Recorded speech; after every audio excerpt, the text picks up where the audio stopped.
नमस्कार, आप सभी का मैथ विद आकाश त्रिपाठी पे बहुत बहुत स्वागत है। तो जो आज का टॉपिक चलने वाला है उस टॉपिक में हम लोग सम ऑफ टू सबरिंग के ऊपर बात करेंगे। और आज हम लोग ये देखेंगे कि मान लीजिए हमारे सामने कोई भी दो सबरिंग गिवन हो तो उसका जो सम होगा वो किस तरीके से बिहेव करेगा, सारी बातें उसके ऊपर होंगी। इस वाली वीडियो में उसका इंट्रोडक्शन पार्ट, एग्जांपल पार्ट आएगा। एक वीडियो और बनेगी जिसके ऊपर उसका थ्योरम्स आ जाएगा सम ऑफ टू सबरिंग का।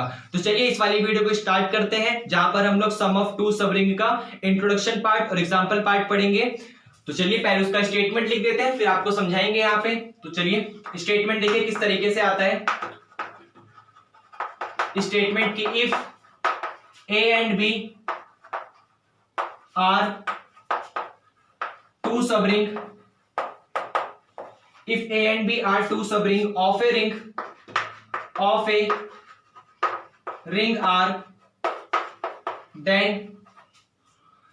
their sum is defined as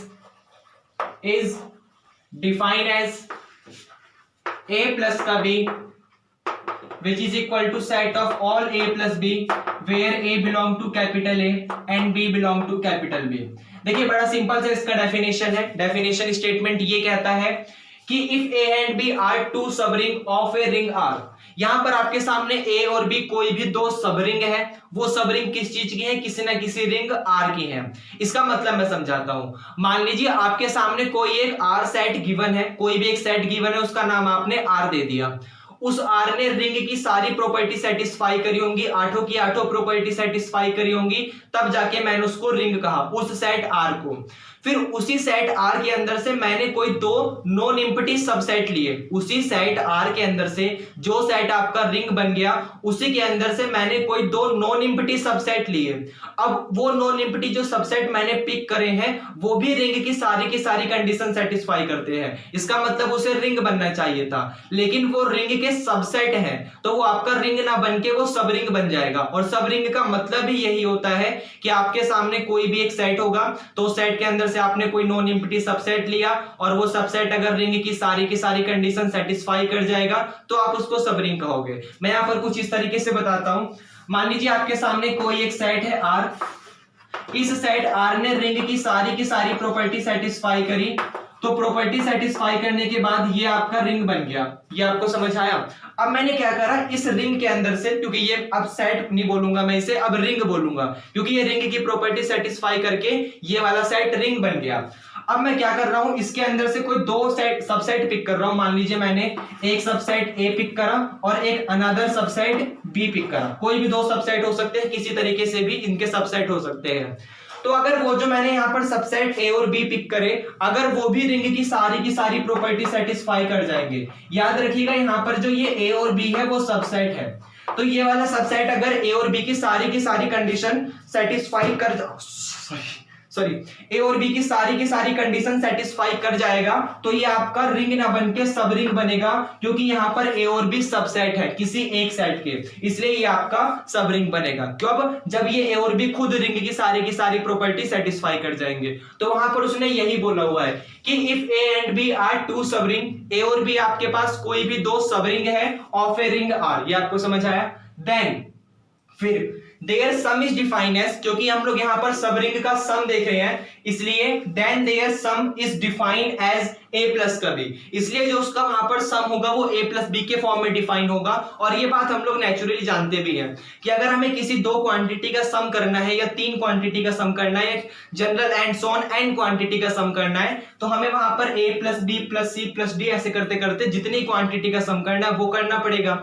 यहां पर जनरली पहले आपको समझाने के लिए मैं दो क्वांटिटी का यूज कर रहा हूं, एक क्वांटिटी A और एक क्वांटिटी B। तो दोनों का जो सम होगा A प्लस का B वो कुछ इस तरीके से डिफाइन होगा, जहां पर सेट के अंदर सारे के सारे A प्लस B टाइप के एलिमेंट आएंगे, जहां पर A एलिमेंट जो होगा वो A को बिलोंग करेगा और B एलिमेंट जो होगा वो B को बिलोंग करेगा। ये आपको समझ आया? तो ये उसके सम का कंडीशन था कि अगर आप किसी भी दो सबरिंग को सम करोगे तो आपका वो कुछ इस तरीके से डिफाइन होगा।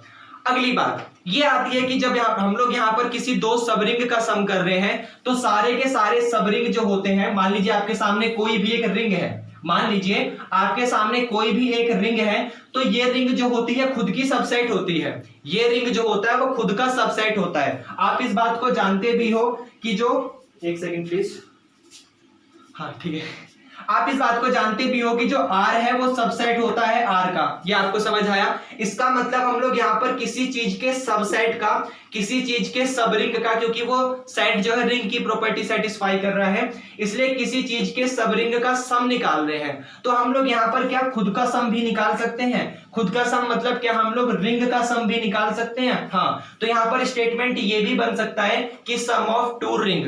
समझ आया आपको? सब रिंग का यूज ना करके आप लोग रिंग का यूज भी कर सकते हो, और कुछ ऑथर ऐसा भी करते हैं, क्योंकि हर एक रिंग जो होता है वो खुद का सबसेट होता है। इस दुनिया का हर एक सेट जो होता है वो खुद का सबसेट होता है, तो आप इसलिए उसके सब रिंग का वर्ड यूज करो या फिर आप उसका रिंग का वर्ड यूज करो, उससे कोई चेंज नहीं आता। लेकिन सब रिंग का यूज करने पर यह फायदा बन जाता है कि आप उसके अंदर के एलिमेंट का भी यूज कर सकते हो, उसके अंदर के सेट का, जो उसके अंदर सेट बने हुआ है, जो उस रिंग के छोटे छोटे या बड़े बड़े जितने भी सेट बन रहे हैं, आप उन सेट को भी ले सकते हो। समझ रहे हो ना? रिंग के अंदर जो छोटे छोटे, मान लो ये सबसेट बन रहे हैं, ये वाले ये छोटे छोटे सबसेट बन रहे हैं, तो आप इन सबसेट का यूज भी कर सकते हो। इसका मतलब आप यहां पर दो सब रिंग का भी निकाल सकते हो। जरूरी नहीं है अगर आपने रिंग लिख दिया तो वो एक सिर्फ रिंग बन जाएगा, ये समझ आया? सब रिंग लिखते ही आपका वो रिंग भी बन जाएगा और वो अंदर छोटे छोटे सब रिंग भी बन जाएंगे, कुछ भी हो सकता है। लेकिन रिंग लिखने पर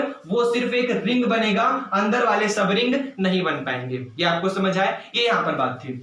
हाँ, आगे छोटी सी बात और ये आती है यहाँ पर कि मान लो आपके सामने दो से ज्यादा क्वांटिटी गिवन है, अगर हमें दो से ज्यादा सब रिंग गिवन है तो उनका सम किस तरीके से होगा, तो वो बातें भी इस तरीके से ही आएंगी, उसका स्टेटमेंट भी इस तरीके से ही डिफाइन होगा। बहुत आसान टॉपिक है। उसका स्टेटमेंट भी इस तरीके से ही डिफाइन होगा कि मान लो आपके सामने तीन सब रिंग है, ए बी और सी, कोई तीन सब रिंग है जो कि आर की सब रिंग है। तो अगर आपको इन ए बी सी का सम निकालना है, मतलब ये जो ए और बी और सी सब रिंग है, अगर आपको इनका सम निकालना है तो आपको ए प्लस का बी प्लस का सी करना पड़ेगा। जहां पर ये आपका ए प्लस बी प्लस सी का मतलब है एलिमेंट जो मिलेगा सेट के अंदर वो small a plus small b plus small c type का मिलेगा, सच दैट आपका स्मॉल ए बिलोंग करेगा कैपिटल ए में, आपका स्मॉल बी बिलोंग करेगा कैपिटल बी में, और आपका स्मॉल सी बिलोंग करेगा कैपिटल सी में, इस तरीके से। और ऐसी करके अगर आपको कोई भी जनरल n नंबर ऑफ सब रिंग का सम निकालना है तो आप उसको इसी तरीके से डिफाइन कर सकते हो कि अगर a प्लस का b प्लस का c प्लस का डॉट डॉट डॉट प्लस का n करना है, तो इसका मतलब आपके पास एलिमेंट जो आएगा सेट के अंदर वो स्मॉल a प्लस का स्मॉल b प्लस का small c plus dot dot dot small n तक जाएगा, जहां पर हर एक जो एलिमेंट है ये वाला, ये समझ रहे हो, मतलब a बिलोंग करेगा कैपिटल ए में, b बिलोंग करेगा कैपिटल बी में, इसी तरीके से dot dot dot dot small n belong करेगा कैपिटल n में। तो आपका इस तरीके से यहाँ पर उसका सम डिफाइन होगा। तो वहां पर अगर किसी भी सब रिंग का सम निकालना है तो उसकी कंडीशन यहाँ पर जस्ट इतनी है कि वो कुछ इस तरीके से यहाँ पर डिफाइन होता है। ये आपको समझ आया? तो ये सब रिंग का इंट्रोडक्शन पार्ट था, बहुत छोटा सा इंट्रोडक्शन था, इसलिए कुछ ज्यादा बताना था नहीं इसमें। सब रिंग का सम करना है तो उसका सिंबल जो होगा वो प्लस वाला ही होगा, नॉर्मली हम लोग जैसा सम करते हैं। और आपको दो सब रिंग का सम करना है तो उनको ऐड कर दीजिए, तीन का करना है तो तीन को ऐड कर दीजिए, और उनके अंदर इस तरीके से आएंगे एलिमेंट, जहां पर हर एक एलिमेंट जो है वो कॉरस्पॉन्डिंग एलिमेंट ए बिलोंग करेगा ए को, बी बिलोंग करेगा बी को, और सी बिलोंग करेगा सी को। उसी तरीके से जनरल रिंग में कॉरस्पॉन्डिंग एलिमेंट ए बिलोंग करेगा ए को, बी बिलोंग करेगा B, small C capital C, ऐसे करते करते स्मॉल एन कैपिटल एन। तो ये उसका यहाँ पर इंट्रोडक्शन पार्ट था। आइए इसका एक आधा एग्जाम्पल ले लेते हैं, फिर टॉपिक को फिनिश करेंगे और फिर आगे बढ़ेंगे। देखिए इसको रफ कर दें, ठीक है। मान लीजिए हमारे सामने कोई दो सब रिंग गिवन है, जैसे एक मान लिया हमने इंटीजर और अगला मान लिया हमने नॉन जीरो रेशनल नंबर, क्योंकि नॉन जीरो रेशनल नंबर, क्योंकि चलिए मान लिया मैंने एक इंटीजर एक रेशनल नंबर है, नॉन जीरो की बात मैं नहीं कर रहा, ठीक है। एक इंटीजर है और एक रेशनल नंबर है, ये दोनों के दोनों सब रिंग है, ये दोनों के दोनों सब रिंग है रियल नंबर रिंग के। जो रियल नंबर आपका सेट है वो रिंग बनता है, तो वो दोनों के दोनों रियल नंबर के सब रिंग है। तो अगर आपको z और q का सम निकालना है तो आप जानते हो z में जो एलिमेंट होगा वो कुछ इस तरीके से डिफाइन होगा, डॉट डॉट डॉट माइनस का 3 माइनस का 2 माइनस का 1 0 1 2 3 डॉट डॉट डॉट डॉट। और रेशनल नंबर में एलिमेंट कुछ इस तरीके से डिफाइन होंगे p/q टाइप के, जहां पर q आपका 0 के बराबर नहीं होगा, ये आपको समझ आया। और p और q जो होगा वो बिलोंग करेगा इंटीजर को।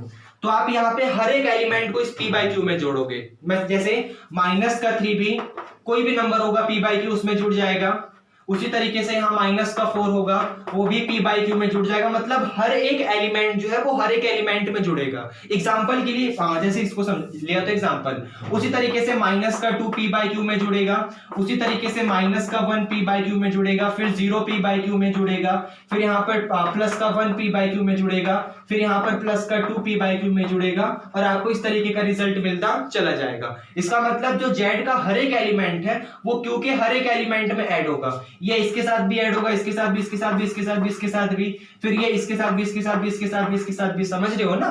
फिर ये वाला यहाँ भी, यहाँ भी, यहाँ भी, यहाँ भी, फिर ऐसे ये वाला यहाँ, मतलब आपके जो हर एक एलिमेंट है वो हर एलिमेंट में ऐड होंगे। ये आपको समझ आया? अगर मैं बहुत छोटा सा सेट लेके समझाऊं तो आपको काफी अच्छा समझ आ जाएगा, लेकिन मेरे को उम्मीद है कि आपको यहाँ भी समझ आ गया होगा, क्योंकि मैंने सिर्फ जस्ट इतना सा बोला है कि आपके पास कोई भी दो सबरिंग को अगर आपको ऐड करना है तो उनके हर एक एलिमेंट को हर एक एलिमेंट से ऐड करना पड़ेगा। और आप ये बात काफी अच्छे से जानते हो क्योंकि आप लोग बहुत आगे आ चुके हो, हम लोग रिंग थ्योरी में भी बहुत आगे आ चुके हैं इसलिए। लेकिन अगर मैं फिर भी आपको फाइनाइट सेट लेके समझाऊं, इनफाइनाइट का कंडीशन तो इस तरीके से होगा, लेकिन अगर फिर भी मैं आपको एक फाइनाइट सेट ले लूं, क्योंकि हो सकता है किसी को ना समझ आया हो, तो यहां पर आ जाएगा। जैसे a इज इक्वल टू मैंने मान लिया यहाँ पर 1, 2, 3 और b इज इक्वल टू मैंने मान लिया यहाँ पर a, b, c, और मैंने लेट करा हुआ है कि a और b जो है वो मेरे सब रिंग है।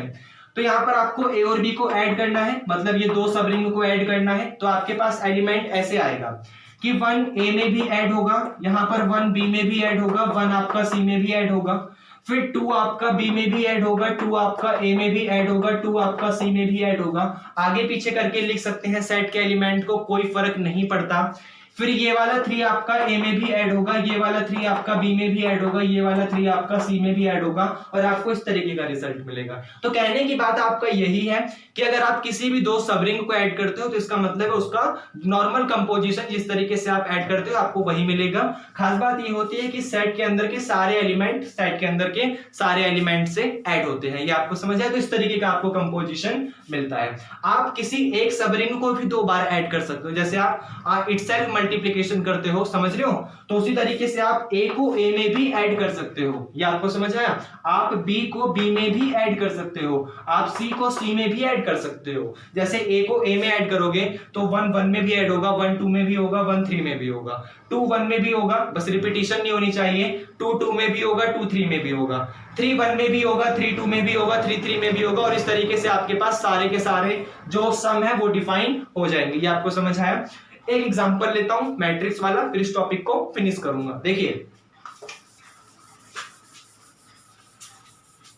काफी अच्छा एग्जांपल है ये वाला। मान लिया मेरे पास एक सेट जो एस है वो कुछ इस तरीके से डिफाइन हो रहा है, मैट्रिक्स है 2x2 का, जो कि a b और 0 0 टाइप का फंक्शन है, सॉरी मैट्रिक्स है।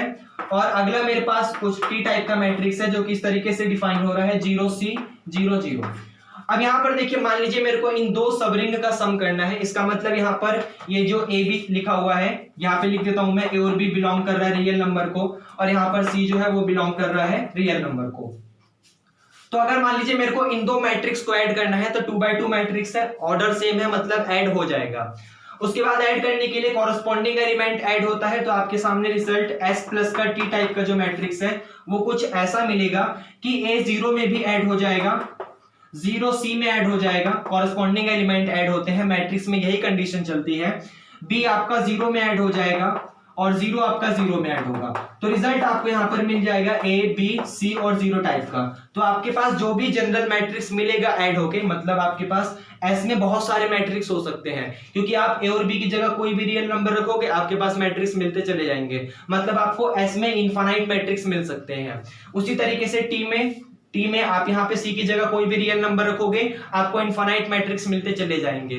तो जब आप S को T में ऐड करोगे तो आपके पास जनरल मैट्रिक्स जो है वो इस तरीके से है, मतलब सारे के सारे एलिमेंट या तो यहाँ भरे होंगे, या तो यहाँ भरे होंगे, या तो यहाँ भरे होंगे। यहाँ हमेशा आपको 0 मिलेगा क्योंकि S प्लस T का जनरल मैट्रिक्स आपका ये है, और जब S प्लस T का जनरल मैट्रिक्स ये है मतलब आपके पास आने वाले सारे के सारे मैट्रिक्स कुछ इस तरीके से ही डिफाइन होंगे जो कि S प्लस T के हैं। मतलब S प्लस T का मैट्रिक्स आपका आपका इस तरीके से आ रहा है, ये आपको समझ आया।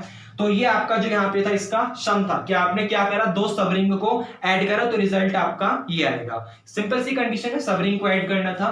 बाकी इसी के साथ हमारे यहाँ पे सब रिंग में और कोई बात नहीं आती है। इंट्रोडक्शन पार्ट काफी अच्छा क्लियर हो गया है कि मैं सबसे मेन यहाँ पर जो कंसेप्ट था कि आपको किसी भी सब रिंग को ऐड करना है तो उसका मतलब आपके पास हर एलिमेंट से ऐड होता है। उसके बाद नॉर्मल डेफिनेशन आपको समझ आ गई होगी, रिपीट नहीं कर रहा, एक वर्ड में और रिपीट कर देता हूं, शायद वहां आपको प्रॉब्लम हुई हो या मेरे को तो नहीं लगता हुई होगी। वो क्या था कि यहाँ पर आप लोग सब रिंग का ऐड कर रहे हो, आप लोग रिंग का, देखिए मैं यहाँ पर डेफिनेशन में सम ऑफ टू रिंग भी ले सकता था, मैं डेफिनेशन में यहां पर सम ऑफ टू रिंग भी ले सकता था, लेकिन मैंने सब रिंग लिया। क्यों? क्योंकि हर एक सेट जो होता है वो खुद का सबसेट होता है, हर एक रिंग जो होता है वो खुद का सब रिंग होता है। इसका मतलब अगर मैं सिर्फ रिंग लेके चलूंगा तो मैं नॉर्मली रिंग की बात कर रहा हूं, अगर मैं सिर्फ रिंग लेके चलूंगा तो मैं नॉर्मली ये पूरे के पूरे रिंग की बात कर रहा हूं। लेकिन अगर मैं सब रिंग लेके गया तो सब रिंग लेने का मतलब मैं इस सेट की भी बात कर रहा हूं और मैं इसके अंदर आने वाले सारे एलिमेंट की भी बात कर रहा हूं। सारे एलिमेंट मतलब सारे जो छोटे छोटे सबसेट है उनकी बात भी कर रहा हूं। तो सब रिंग लेने में फायदा ये होता है क्योंकि हर एक सब रिंग जो होता है वो खुद का रिंग होता है, सॉरी हर एक रिंग जो होता है वो खुद का सब रिंग होता है, हर एक सेट खुद का सबसेट होता है। उसी तरीके से हर एक रिंग जो होता है वो खुद का सब रिंग होता है। तो सब रिंग लेने का फायदा ये होता है कि उस रिंग के अंदर आने वाले कोई भी सबसेट हो सकता है और वो खुद रिंग भी हो सकता है। ये आपको समझ आए? तो सब रिंग लेने का मेन कंडीशन यहाँ पे ये था। और बाकी बहुत कुछ बहुत ज्यादा आसान है, कोई हार्ड नहीं है। हाँ आपको अच्छा लगा तो पढ़ते रहिए, थ्योरम अभी है इस पे आ जाएगी, आपको मिल जाएगा प्लेलिस्ट में, आपको इसके ऊपर एक थ्योरम बनेगी वो मिल जाएगा। बाकी हाँ अच्छा लगा तो पढ़ते रहिए। चलिए ठीक है, थैंक यू, बाय। और हाँ एक सेकंड, सब्सक्राइब करो चैनल को प्लीज। बाकी ठीक है, बाय।